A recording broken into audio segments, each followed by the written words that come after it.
Welcome back to another episode of Net Talk. Today we're doing a little bit of a look at the women's Liga Femminile in Italy, the Italian Women's Volleyball League. I'm Alex. I'm Mitch. I forgot that at the start to we introduce ourselves. Yeah, we're just back at it. Yeah, here we are again. It's the same thing, different week. You guys know us by now. Well, you should. If not, what are you doing? We'll do a little bit of a look around the world at a bunch of different leagues that are going on, because this episode we want to keep catching up on what's going on around the world now that there's nothing on really in Australia other than beach. No one cares about beach. Whoa, right. Oh, oopsie. Except for Alex. But start us off with what do you got? Well, the Plus Liga we can start with, the men's side of the Plus Liga. We'll just read off like sort of the top of each ladder. PGE, Project Warszawa.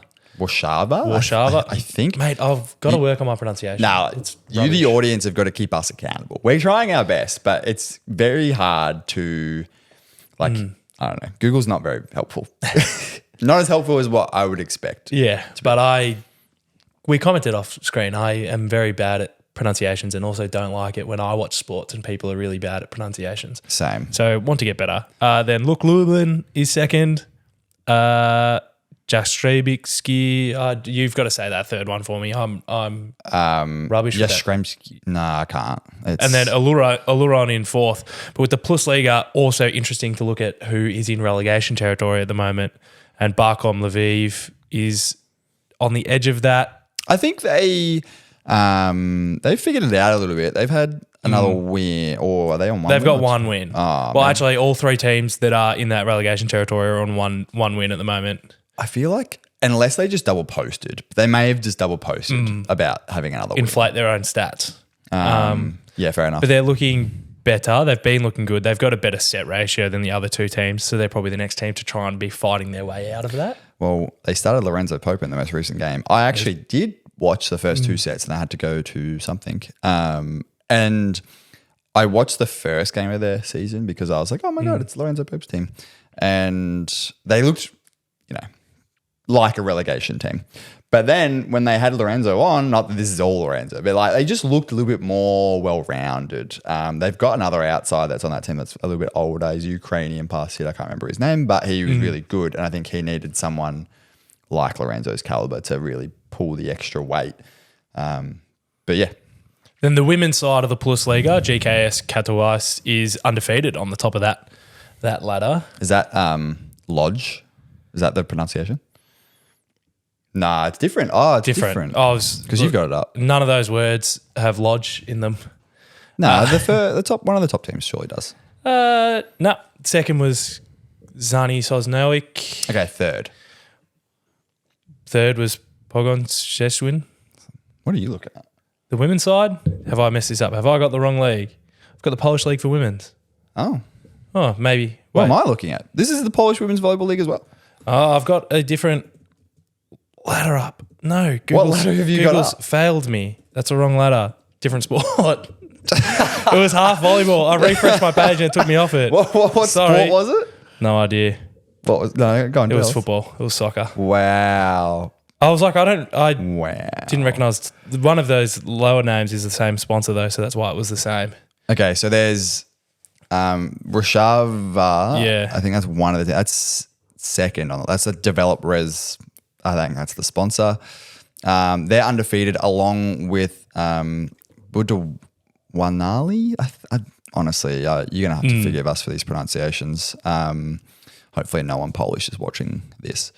They're both sitting top of the ladder undefeated, and the rest of the ladder is pretty similar. They've only played 5 matches though, so we said this last week. Still early. Yeah, they're starting a little bit delayed compared to the men's side. Do you want to do the Italian league? Yeah, because that was a big blunder. You got the right sport we'll have to cut that.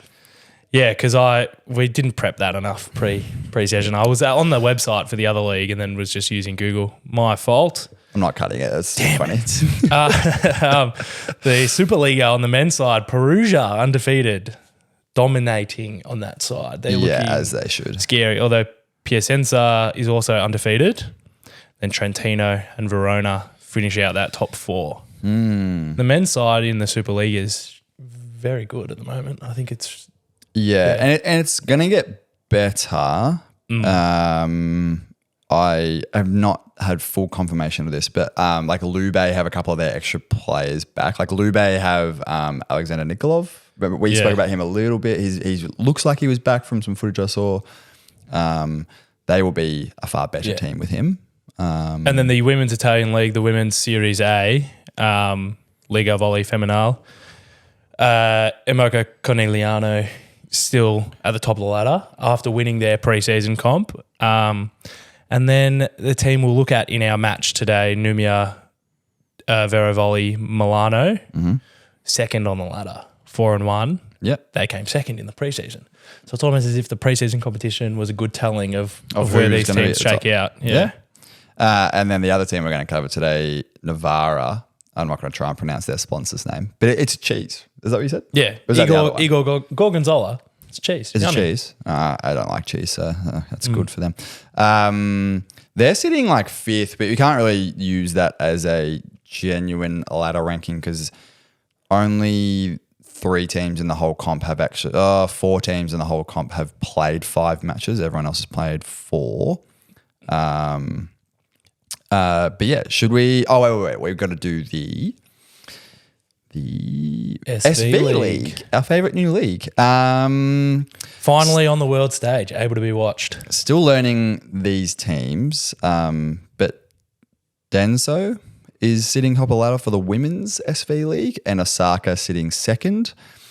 Still a little bit hard to track this, and it still is early days, but like, I guess as you listen to these episodes, you'll sort of see these ladders change and adapt and evolve because the league progresses. But they've played significantly more matches than everyone else. Everyone else still sitting on 4 matches, a few teams on 6, but not all of them.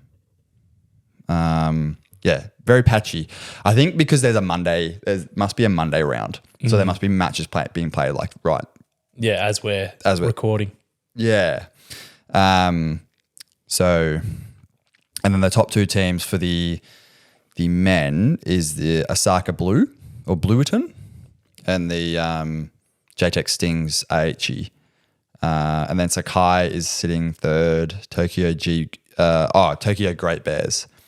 I don't know their roster. I want to see what their roster's like. But JTEC Sting's looking real good now that Lucarelli's back. Lucarelli's back and playing. So confirmed from last week. So annoying that we record on Mondays because like legitimately Monday night last week they posted, like Lucarelli himself did a video being like, oh, my shoulder's a bit sore. And I was just like, couldn't have done this 6 hours before. Yeah, seeing how it's shaking out is what he said. And then he has started now playing full games. So I watched half a match over the weekend of him and TJ and they look scary. Yeah. Like when you take all that pressure off of TJ and Miyaura, sorry, I know that's how you meant to pronounce it.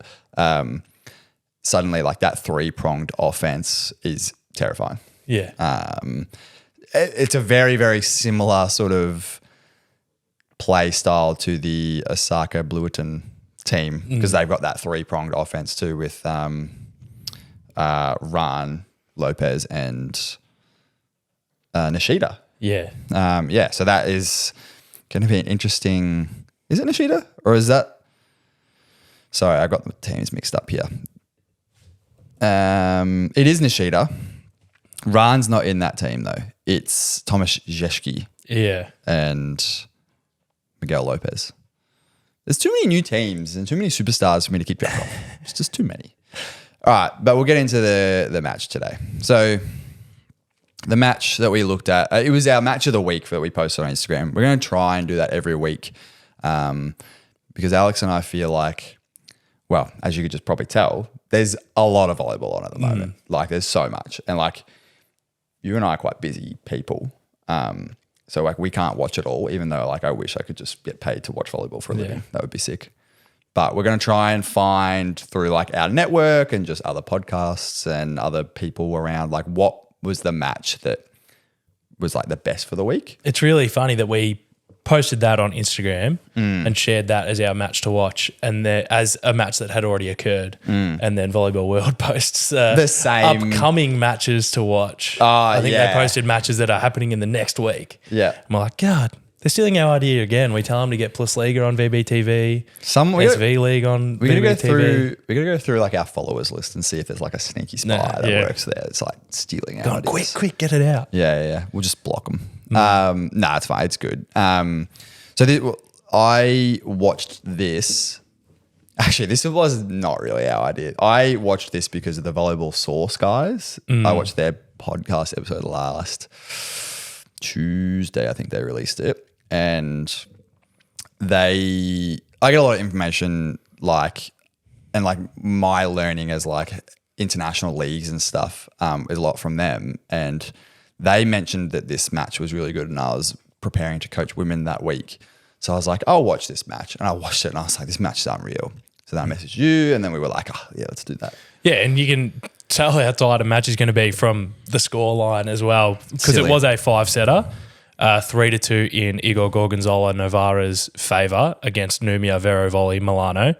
But like the total points, 124 to 118. Silly. Just absurd. You have multiple sets crossing that 30-point margin. Yeah. Right to the wire this entire match. Yeah, which is then really crazy to look at players' attacks and how much options they're getting, because Milano's a team we saw and watched in that preseason comp. The Super Copper, seeing how players are used in that, and then seeing how they're used in this again, very similar, just having to do it for longer. For far longer. Even though that was still final was still a 5-setter. Yeah, but Caniliano was a bit more dominant, even though it did go to 5. The sets were a little bit more momentum-based, like swing, whereas this is any set was anyone's to take. Just went to 5 the entire way, which was great. But first, before we get into some stats and some like things that like we learnt, is some of the obvious, I guess, differences between men and women's volleyball, especially at this level. And like for me, learning, and like I guess for you as well, like you don't coach women, but I'm now coaching women. So I guess it was a big eye-opening experience watching it and then looking at the stats and sort of going like, oh, the biggest key difference is probably middle usage. And the amount that the middles are used is absurd. Vero Volley being a real example of that. Yeah, and like who was it? Anna Danesi? Yeah, at 20 points as a middle. 7 of those blocks. But even to go through a 5-setter with 12 kills and 1 ace is very, very good as a middle blocker. And I think the other middle blocker, Laura Hayerman. Yeah. What's she? Belgian. She was at she attacked 15 balls. Yeah. And then there was someone, like just silly. And then on the other side too, like just silly numbers that get put up. Like I think you're going to have to forgive us for these pronunciations, but on the Novara side? Maya Alexi? No, I was looking at Federicia. Oh, yeah. She's sitting at 16 points for a middle. Yeah. And then 15 attacks, 11 kills. He's pretty darn good. Yeah. 73% kill efficiency. Because that's one of the things we talk about, like looking at sort of markers to hit. Yeah. The women's side, you kind of expect those markers to drop a little bit compared to the men's side because the points last that much longer. There's a lot more technique around movement. But being able to hit at 73% kill efficiency is it's absurd. Pretty high. The other middle on the Novara side. So forgive the slow commentary from my behalf. I'm looking at 2 different sheets, one of which I know some of these players. I just don't know all of them. And the only ones I know are ones that like start on the big national teams, like the Japanese, Italian. Not many of these players are Turkish. So those are like the 3 teams that I've recently begun to follow. But I'm trying to look at like whose positions are what. Because for me, looking at a stat sheet and going like, oh, they got 10 attempts and 8 kills, that's probably a middle for a men's game. Here, I'm looking at Lena Alsmere, 18 points. I'm like, oh, she must be an outside. Look at, nope, she's a middle. Like so much middle activation. Yeah. Is that right? Am I looking at the right? No, she is an outside. Oh, see, That's why I was like, nah, she's an outside, so that's why her stats do look like that. yeah, there you go. Who's Because the a funny thing with the translations from Italian Yeah, to that's another English struggle thing. that we're translating, some of them are pretty easy translations, and my primary school Italian comes in handy. You did primary school Italian? Like we did, I wasn't Italian in primary school, but I did I know Italian. you weren't Italian in primary school. Yeah, That's so cool. did Italian in primary didn't do school, it, yeah. even in a little bit into high school. I can say the colours. Fair enough. But Very then it's helpful. just like really funny. The translations of outside translates to crusher, and we're talking about libero translates to free according to Google. Yeah. Google, not much help here. So sorry. But the Novara middles were Maya Alexi. Although she didn't play in the fifth set, I believe it was Who's the other middle? It must be Federica. Yeah, it must be. Anyways, but like stats removed, that was the biggest thing that I noticed just from the eye test is middles have a massive role. Not that they don't have a role in the men's side, but a far bigger attacking role. And the women's game, whether you want to say it's because the ball is not killed quick enough because they're not hitting as hard as men or whatever your reasoning is, I'm not really sure where I stand on it, but you're not really winning off side out that often. You're winning in rally. You're winning off like the team that can control the ball first in a rally is usually the team that would win. And then watching how, for example, deep within rallies, once one team can control that free ball, the middle's running a slide and then that just splits up the block. And then it's like you're either running the pipe, the slide, or the outside. And either way, the other team's middle just has to choose. So I just found that really fascinating. And yeah, the middles are just so involved. Yeah, maybe a little bit more variation about where that middle actually is attacking from. Yeah. Something we looked at about, it's interesting to see these teams starting rotations. That is another thing we observed. So Navarro begins with their setter in 3 most of the time, which is interesting because it's not a usual position. No. Sort of, I mean, setter in 1, whatever, bit old school. Yeah. Going back 1 row is also old school if you're receiving, just get that setter into 2. And then the newer train of thought is moving that setter to 6. Yeah. But starting that setter in 3 and then looking at that being their worst rotation, I'd love to hear thoughts about why they start there. Like my thoughts are like, Oh, yeah. like, well, so funny one. We're big fans of Yuki Ishikawa. Mayu Ishikawa is on this team. She is Ishikawa's sister. And she's unreal. She is a serving jet. But interesting, she didn't serve that much this match. And she didn't get any aces, but they always started her in 1. And they did start the match serving.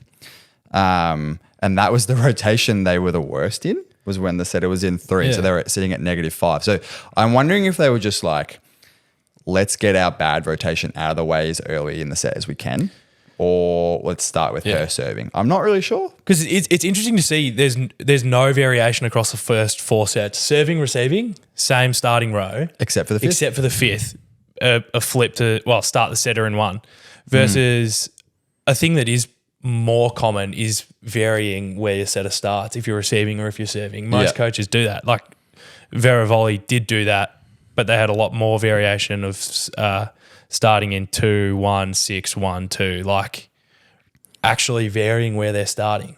2 is pretty common because in that first set, Milano were receiving. So starting your setter in 2 is common because then with your first rotation you win, setter goes back and serves. And then in the second set, that makes sense. Setter starts in 1, setter starts serving, right? Because obviously the second set they would be serving. Then it becomes interesting when set 3, the setter starts in 6. On reception. On reception, which means your first server is actually your middle and your skip. We see this a little bit in the men's side and in the women's side where you try and skip. So traditionally speaking, rotation 1 is a team's hardest rotation to side out from. So that's when the set is in 1. So if you just skip that and start your setter in 6 when you're receiving, I'm blending all these words together. Some coaches think that that's just an easy way you can get to that rotation a little bit later in the set when everyone's a bit more warm and connected, so that you're not starting off the set on the back foot, starting there. But then goes back to traditional after that rotation, after that set, and then starts back in 1. So interesting observations here. Interesting, I guess, just ways to approach the game, like your starting rotation and the way that affects the game. Like, for example, I believe in that third set where Milano started in that odd rotation, they didn't do very well. They lost. That was the 22 to 25 set, and every other set was really, really close. So I wonder if that had any real effect or if that's just negligible information. Who knows? Yeah.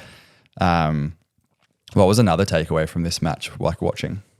So we saw a lot of usage for an opposite that is very good, very young. On the Novara side, Tatiana Tolok had probably the highest amount of attacks I've seen in a long while, attacking 60 balls and finding 27 kills. That's absurd. Is still a very high rate for that volume. She's also 21 years old. Yeah, 21. Yeah, that's absurd. To be shouldering that much of the offense. But it is hard to do, but to still sustain a 45% kill percentage, 5 errors as well, got blocked 5 times, I think, it is tough. Yeah. But like the opposite usage of both these teams was quite high. Although Vero Volley Milano didn't rely on their opposite so much. It was middle through Anna Dinesi or their pass hitters, Miriam Silla and Nika Dalderop. Yeah. Silla is a very, very good pass hitter. I believe she starts for the Italian national team, if I remember correctly. She was tremendous on her passing 49 balls at 51% positive. That's really good. That is really good. That's one thing I notice a lot in women's volleyball as well, is because the rallies are very long and everyone's usage goes through the roof, but I notice a lot opposites get so much usage. Everyone gets more usage because the rallies are longer, this, that, whatever. But teams, a lot of teams rely heavily on opposites. Like when we were watching the VNL this year, we were sort of like, wow, teams that had opposites that could kill the ball really quickly and go through a ton of volume were teams that did pretty well. Like the Italian opposite, Agonu, or the Turkish opposite, Vargas. And they would regularly get set 20 to 30 balls every match and be expected to kill a lot of them. To see Tolok, get set 60 times in a match is, I don't know, I don't want to say it's unheard of because I'm still very new to women's volleyball, but I don't know if I've seen that number before. And to have 30 points as well. She had 30 points, so she had 27 on the attack and a couple aces, or 1 ace and 2 blocks. So that makes sense. That's an insane amount of points. An insane amount of flow. 60 balls is insane. And then the other outsides both saw above 30 for the Novara team. So just interesting things to take note of, interesting observations from us. The other on the other side, so on the Milano net, the 2 pass hitters, 41 and 38 balls respectively. And then there's a middle sitting on 23 sets. There's another, there's the opposite sitting on 31. So everyone's well and truly up there. It's just unreal to see this amount of volume. This episode is proudly sponsored by the Melbourne University Renegades Volleyball Club, a club we've been a part of for many years. Whether you're just starting out or a seasoned player, Renegades offers something for everyone. With programs ranging from Tin Alley Social Competition, which features graded social games, to mixed social training, junior development, or state league teams across all divisions, there's a place for you to grow and compete. Explore what's available for you, whether it's during the off-season, pre-season, or in-season at members.renegades.com.au. I mean, Anna Denesi's that middle sitting on 23 attacks. She's also well and truly the best blocker of this game. 7 blocks. And it came in moments. Yeah, 7 blocks for her. Unfortunately, like Milano still lost this match, but that when watching is What's keeping them in. Yeah, what's keeping them in, because the more advanced stats really do not favour Milano. I mean, they did find themselves in positive passing situations slightly more than Novara, but both teams were pretty effective. So for Milano, on a positive pass, they were killing the ball 56% of the time. They were getting a kill percentage of 56%. Versus on a negative pass, that drops to 23%. Yeah. Which is a pretty steep drop compared to Navarro, who, yes, was slightly worse on positive pass at 47%, but on a negative pass was somehow better at 52%. I guess we don't really see that often, but one thing that I do see in women's volleyball regularly is the passing percentages are quite low compared to the men's side. I think that's because the serves are just straight up harder. Yeah. Like women's float serves are gnarly. Just a bit flatter. They're super flat and fast and gnarly. So I kind of think as a whole, teams are very, very rewarded if they can score from negative passing. And 23% scoring off negative passing for Milano versus 52 is a huge difference. So, yeah. I mean, we watched it. This game was definitely won on defense and just out of system. But just the length of, like, there's defensive stats here as well at the bottom. Both teams fairly similar, like attacking off defense, 39 and 31%. So 39, obviously, Novara just having that slight edge. But the big thing was, even though the off negative passing, so going off negative passing and then scoring, there was only 12 points to 8. So only 4 points difference between them. Yeah. But for the scoring off a defensive touch, there is 32 points versus 22 points. Yeah, That's a whole 10 points difference, which in a game that was this close, that definitely was the difference.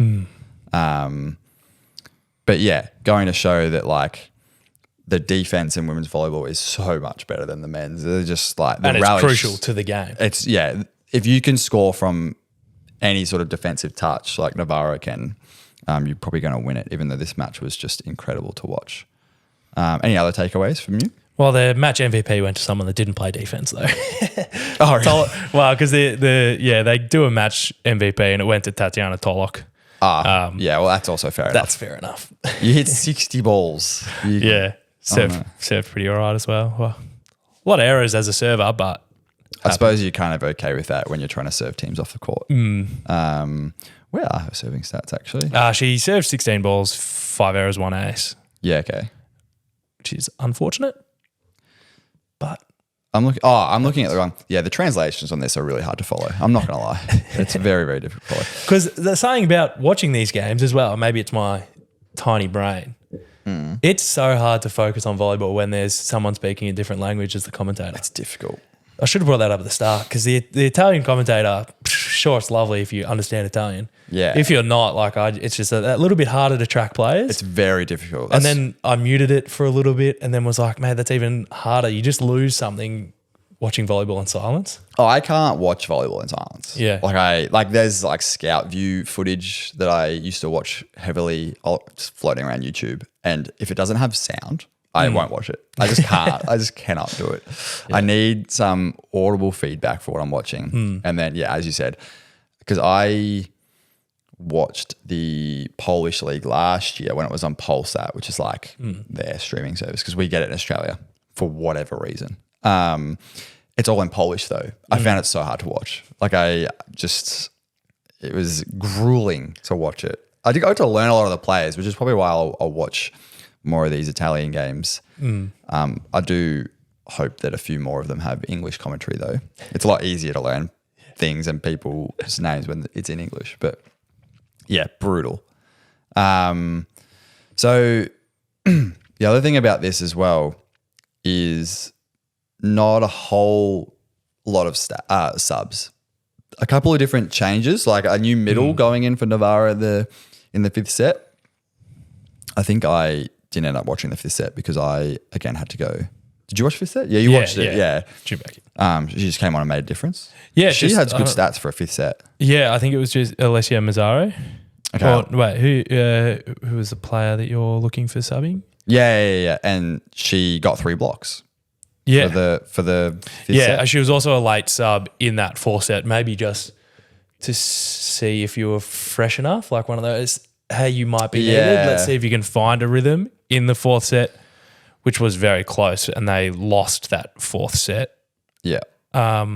So maybe that was just let's see if you can come on in the 4th and finish it. And then she was in a pretty good rhythm because I think one of those blocks came in the 4th set. Yeah. Okay. And she wasn't used on their offense, maybe because she's cold. And as setter, you want to go to those players that you're relying on that have been hitting very well, your outsides and your opposite. Yeah. So when you get a fresh middle, you're probably not running them a lot at the end of a game. Yeah. Something that I found was interesting, and I guess it tracks here, is I was listening to, again, this may not be applicable, but we talked in our stats episode about what are some sort of benchmark statistics that you should be hitting. And we didn't really have an answer for the women's statistics, but I sort of, just by listening to and watching some NCAA or the Big Ten, there's a lot going on with that. So I don't really know how it works. But whatever it is, the top college leagues in America, the commentary was sort of suggesting that around 30% for outsides was sort of the expectation. Whether that's true or not, I'm not too sure. But for Novara, both outsides hitting at 30-ish%. The other outside hitting a little bit higher at 45. That's a lie. 44. 44. Yeah, 44. So like in between that, I guess, is probably your benchmark, which as a pass hitter sort of makes sense to me. Well, Vero Volley, their pass hitters at 39 and 47. Maybe the percentage is just that tiny bit higher. Because they don't have the opposite to carry the rest. Opposite hitting at, Talok is hitting at 45%, but that's pretty fair considering you've got set 60 times. That's just, I don't know whether to say that's outrageous or not, because that's just an absurd amount of times to me. I think my shoulder would fall off. Actually, no, I know my shoulder would fall off if, Yeah. Versus, Vero Volley, we might not have actually spoken about their opposite, Helena Kazout, hitting 31 balls is half as much. She forced through an opposite. Yeah. And her kill percentage was a lot lower. Was really low. Which, like, considering that they stayed in it for as long as they did. She stepped into the pass here and there as well, that Italian style. I actually see that a lot in women's volleyball. Yeah. I reckon the Italian women's volleyball, they do a lot more variation of that because they do a lot more movement and just really forcing people to get to their better side as attackers. Yeah. So an opposite stepping in and passing well as she did. Yeah. That's probably why she's on the court, even if her kill percentage drops a little bit. Yeah. And total blocks for each team is at 13 and 14. So Novara actually getting less total blocks, but only by 1. I feel like that's quite high. I feel like men's probably see... Yeah, I mean, it's multiple players sitting on 3 or 4 blocks on Navarro, 2, 3, 2, 4. Yeah. Versus Milano having a player with 7 definitely brings up your team's average. But everyone else is only like 1 or 2. Yeah. And there's only like 2 or 3 players on As a player, you always are thinking like you're aiming for 1 block a game, if that. Like if you're a big blocker, maybe less even. You just like, there's so much variation in blocking stats. And I feel like blocking stats, you're not really, like, there's benchmarks, but you're not really chasing them. Like, that's more of a team stat. Maybe you just always want your team to be at 10 blocks. Yeah. A couple blocks a set. I find this really interesting though. We talked about it before where it was like you have your good rotations and your bad rotations, like your rotation difference. So how Novara's only bad rotation was when the setter was in 3, but Milano's got -10 in their position 5 rotation. So when the setter's in 5, I'm trying to think of and -7 when the setter's in 4. Yeah. So that's 2 tough rotations back to back it's probably especially hard for momentum. Yeah. And then they must be really good in every other rotation. Well, they are, it sort of shows here. But I feel like rotation 5, where that setter's in 5, I feel like that's not a particularly hard rotation. But it must have just been lineups. Like it must have just been about matchups. Like who's the blockers on the other side of the net we could work out. But it's just like, I guess the setter's running across the court. Yeah, I guess that's true. Crossing traffic. Yeah, especially turning the body back to 4. Yeah, and I guess it's hard to. Well, you wouldn't really be running slides then because the opposite's still front court. Yeah. So yeah, I just thought that was interesting. I can't say eye test wise whether I remember them being stuck in that row that often. So that stat seems. I remember there wasn't a whole lot of backcourt usage of the pipe in that row either. I don't think maybe. That is a hard rotation to run pipe though, because that pass hitter's pushed.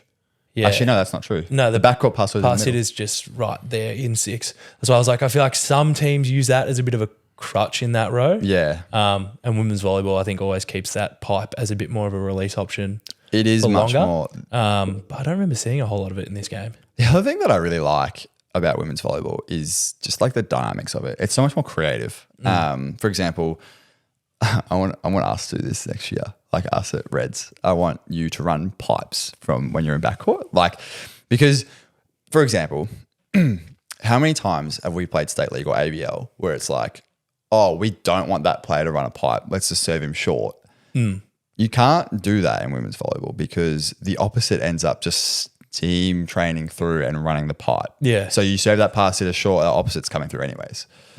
Which I guess is created out of the evolution of the slide because you're still pulling blockers to that side of the court, freeing up the middle. That's what the back A would do. But now you don't need that because you run the slide, that blocker goes and you still have the pipe, even if you serve that pass hitter short. So I just find that so much more fascinating. We'd need our middles to run more slides. I just a bit more variation. I've heard. I don't really understand. Some people say like, oh, slides just don't really work in men's volleyball, and I just don't really know if I agree with that. There's a middle in our league that runs it, and I don't reckon I've ever stopped him. He plays off edge hands so well every time. And like I've tried to block him several times in games, and then our coach has flipped us, and the other pass hitter that's much better at blocking than me has tried to, and it's just hard.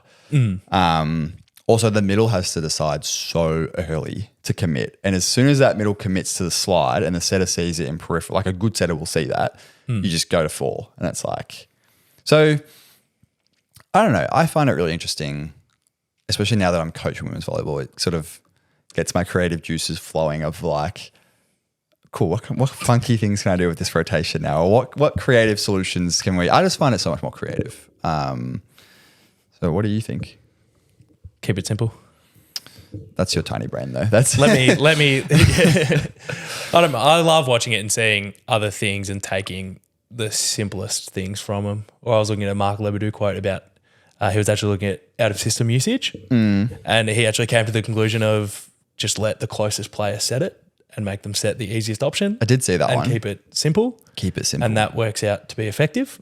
So it's almost like sort of you could run it so it is more of a be aware to the play. If that pass hitter is dragged in to a short pass, back A comes through the center of the court, maybe a pop behind.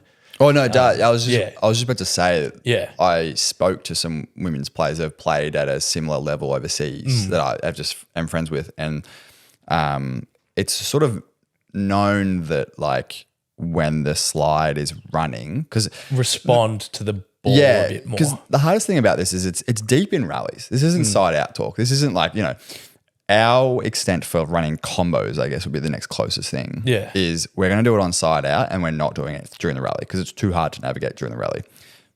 In reality, we're just not intelligent enough to do it though. Yeah, it just takes that next bit of actual awareness. Yeah, because something that I visibly have witnessed is like deep within rallies, the middle run a slide off a free ball. Like you've earned that free ball back.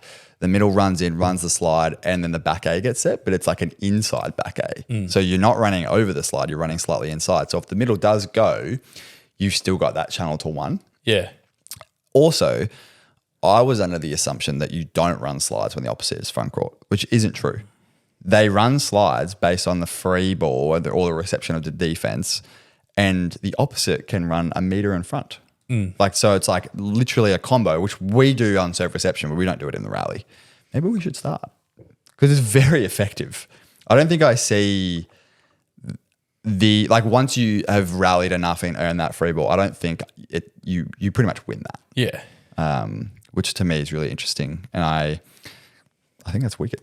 Yeah, I guess it does make sense because why run a combo against on-serve reception when everyone is prepped on the other side of the net to be a blocker, to be a defender? Yeah. Versus under fatigue in rally is probably when a combo or something different becomes more effective because the other team isn't set up or arranged in their normal fashion either. I suppose you really get rewarded for staying engaged in long rallies. Because like it's just the nature of the game, I guess. So yeah, I really like it, and I'm really excited to coach women's next year. You know, like you ever get like when our season is over, it's like, the year's done. Like we're in 2025 because this is like so not true. So yeah, if you want to watch this match, it was round three. Yeah, leg 3, I think they call it. Yeah, they'd call them G3. I thought this has got here. So go on to VBTV round 3. I think they've got the rounds categorized now. They didn't last week, but I think they do now. Yeah, now that if you've rolled over. Yeah. And then go and search for this match. It really is a wicked match to watch. There is a few 5-setters around, but I skipped through some of the other ones and they weren't as entertaining as this one. This one's really explosive. Any last takeaways from this? No other real points of difference. Just have a look at the longer format of these games rather than, I know there was also a YouTube video that they put out that was like highlights of the longest points of this game. No highlights. No highlights. We're always highlight watch. haters. We are highlight haters. Even though we make highlights. Let us know if there's other things we've missed from other Series A1 games. I got told that it's Syria. Syria A, Syria B. No, it's in Italy. This is from an Italian that used to play with us. He said it's Syria A. Yeah. And I don't know. Perfect. But yeah. Also, like, if you have genuine knowledge of like why women's volleyball is played a certain way versus men's volleyball, and we didn't explain or cover or pointers we know, should be looking at better. Point us in the right direction. Like it's so new to us that we... Yeah, things to look for because like we speak about what I personally watch when I watch men's volleyball, what you watch when you watch men's volleyball. Yeah. It's just a different thing to look at. So point us in the right direction, help us learn so we can teach others. I'm trying to think of things that I saw from this match. There's a couple of scenarios where they run back, the pass hitter runs back C, but I can't quite remember what scenario that was in. It was very specific because it was common, but I can't remember what it was. Maybe like middle playing 6 or something like that. But yeah, if you know, reach out, comment, send us a message on Instagram. Yeah, this was good. We're going to do... Every Tuesday is going to be a match breakdown, I think. That's what we'll be sort of looking at leagues and how stuff is shaking up. Yeah. So, hope you enjoyed today. Follow us on all the socials. Join the Discord. Join the Discord, yes, because... We've got some fantasy volleyball coming up, which we'll definitely be looking at in the episode that will come out Friday. Yeah. Lots of fantasy. Every league has decided fantasy was the way to go. And we've been begging for it. Yeah. So they're listening to us, clearly. Also, even if you're like not really a fantasy person, like I wasn't a fantasy person because I don't really follow other sports because I'm a loser. But just give it a go. It's fun. It's actually fun. Also, the LVF, the Lega Volley Femminale, they have a fantasy volleyball app. Yeah. So we want to do that. However, I can't log in. Yeah, it wouldn't let me log in either. I wonder if Okay. it was Maybe it's a geographical locked thing. or something. But yeah, it's other fun ones. And some of these teams are in the CEV, the Champions League. So that'll. So we'll talk about it on the Friday episode, but definitely join the Discord to get informed and be involved. Fantasy volleyball's fun. Okay. Thanks for joining. Thanks for listening.